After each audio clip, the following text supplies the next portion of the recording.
Hello dear all, welcome to the next lecture of Advanced Analysis of Algorithms.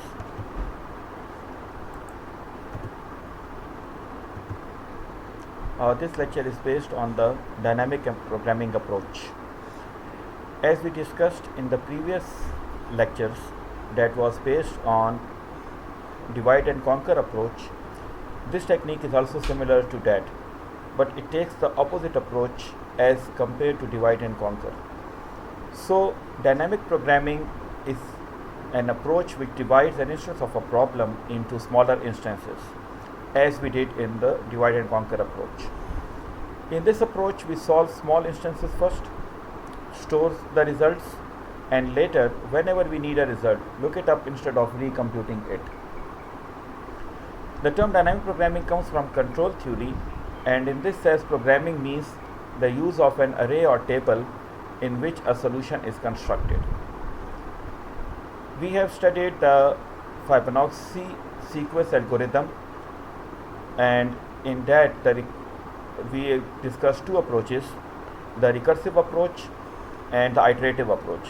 So the recursive approach is actually an example of the dynamic programming.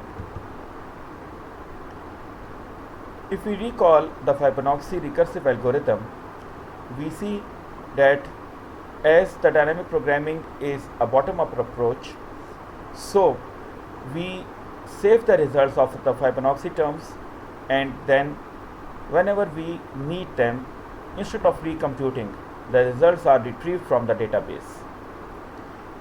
तो बजाय इसके कि बार बार Fibonacci terms को recompute करें, हम उनके results को add in करते जाते हैं और फिर हम उनको रिकवर बैक करते हैं फ्रॉम द स्टोरेज स्पेस.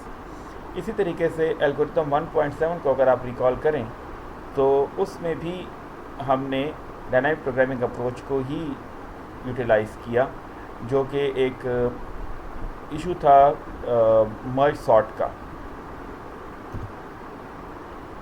अब कुछ ऐसे फार्मूले जो हम रेगुलर यूज़ करेंगे डायनामिक प्रोग्रामिंग अप्रोच में, उसमें the first one is the binomial coefficient. Binomial coefficient algorithm आप रिकॉल करें तो स्टैटिस्टिक्स में कंप्यूटेशन के जो फार्मूले हम इस्तेमाल करते हैं, डेट इज़ सी एन के. The formula stands for n factorial divided by k factorial into n minus k factorial for all the values lying between 0 to n. So if the values of n and k are not small, we cannot compute the binomial coefficient directly from this definition, because n factorial is very large even for moderate values of n. Now इसको हम अगर breakup करें तो इस तरीके से breakup कर सकते हैं कि the same formula n c n k leads to n minus 1 to k minus 1 plus n minus 1 to k if the k lies between 0 to n. But if k is equal to 0 and k is equal to n, then the value is directly comes out to be equal to 1. Now this is the algorithm for the binomial coefficient using divide and conquer approach.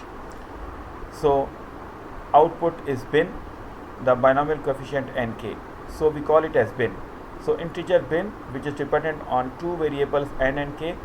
If k is equal to 0 and n is equal to k, return 1. Otherwise, return with the help of using this formula as we saw in the last previous slide. Now let's compute for an example b of 4 2, यानी n is 4, k is 2. So इसको compute करने के लिए हम start करेंगे रो 0 से. रो 0 में n को हम 0 लेंगे, k को 0 लेंगे. As we saw in the previous slide, this value comes out to be equal to 1. इसको आपको कंप्यूट करने की ज़रूरत नहीं है, it is always equal to 1 because 0 factorial is equal to 1. उसके बाद हम कंप्यूट करते हैं रो 1. रो 1 में अब हम n की वैल्यू को इंक्रीज़ कर देंगे 0 से 1, और k की वैल्यू चूँकि अपर लिमिट 2 है, एक बार 0 लेंगे, एक बार 1 लेंगे. जब हम n को स्टैटिक रखेंगे 1 1, k को 0 लेंगे, तो the value comes out to be equal to 1 because उसमें n इज इक्वल टू 1 है. सिमिलरली n को 1 रख कर जब हम k को 1 लेंगे, the again value comes out to be equal to 1 क्योंकि k 1 है. अब हम कंप्यूट करते हैं रो 2. रो 2 को कंप्यूट करने के लिए n की वैल्यू को हम रेस करेंगे और 3 स्टेप में 2 2 2, लेकिन k की वैल्यू जो कि मैक्सिमम 2 है पहले हमने 0 1 लिया था, अब इसको 0 1 और 2 लेंगे। इन द फर्स्ट कंप्यूटेशन जब k 0 है the value comes out to be equal to 1 straight away. जब ये b2 1 है, इसको हम स्प्लिट करेंगे b1 0 plus b1 1 as with the previous slides. b1 0 की वैल्यू भी computed is equal to 1, b1 1 की वैल्यू भी computed equal to 1, so this is equal to 2। Similarly b2 2 is equal to 1। इसी तरीके से हम n को ले जाएं 3 पर तो k की वैल्यू फिर 0 1 2 होगी। We compute the values in the previous terms. फिर n की वैल्यू को 4 कर दें और k की वैल्यू को 0 1 2 and we compute the values as previously. Now the first algorithm for dynamic programming is the Floyd algorithm for shortest path computation. ये एक वेटेड ग्राफ की पिक्चर है जिसको हम यूटिलाइज करेंगे for computation of shortest path and using the Floyd algorithm. इस पे जो आपको सर्कल्स नज़र आ रहे हैं इस ग्राफ में, these circles are called vertices, और ये जो दो लाइनें इनको टच कर रही हैं these are known as edges और आर्क्स। अगर इन एजेस और आर्क्स के एरोस हैं जैसे कि यहाँ पे आपको नज़र आ रहे हैं तो it is known as a directed graph या डायग्राफ। अगर इसके एरोस ना होते तो इसका मतलब है it is an undirected graph. So v1 v2 v3 v4 v5 they are the vertices, और इनको जो लाइनें टच कर रही हैं they are called as edges और आर्क्स। इनके ऊपर जो वैल्यूज़ आपको नज़र आ रही हैं they are known as weights, इसलिए ये एक वेटेड डायरेक्टेड ग्राफ कहलाएगा। अगर हम किसी वर्टेक्स से शुरू करते हैं, किसी दूसरे वर्टेक्स तक ट्रैवल करना चाहते हैं, तो उनके दरमियान में अगर कोई वर्टेक्स रिपीट नहीं होता so that will be called as a simple path, और अदरवाइज एक वर्टेक्स से दूसरे वर्टेक्स तक जाना in any direction it is known as path. अब यहाँ पे अगर हम एग्जांपल को देख लें तो v1 v4 v3 is a path. Similarly v3 v4 v1 is not a path, क्योंकि यहाँ पर डायरेक्शन मौजूद नहीं है। अगर हम एक और पाथ देख लें, for example v1 v4 v5 v1, तो this is known as a cycle, क्योंकि इसमें v1 जो है वो 2 बार रिपीट हुआ है।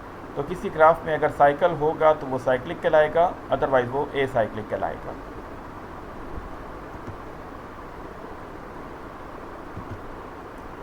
शॉर्टेस्ट पाथ प्रॉब्लम जो है it is an optimization problem. Optimization का मतलब ये है कि या हम उसके वेट्स को मिनिमम करना चाहते हैं या अपने आउटपुट को मैक्सिमम करना चाहते हैं।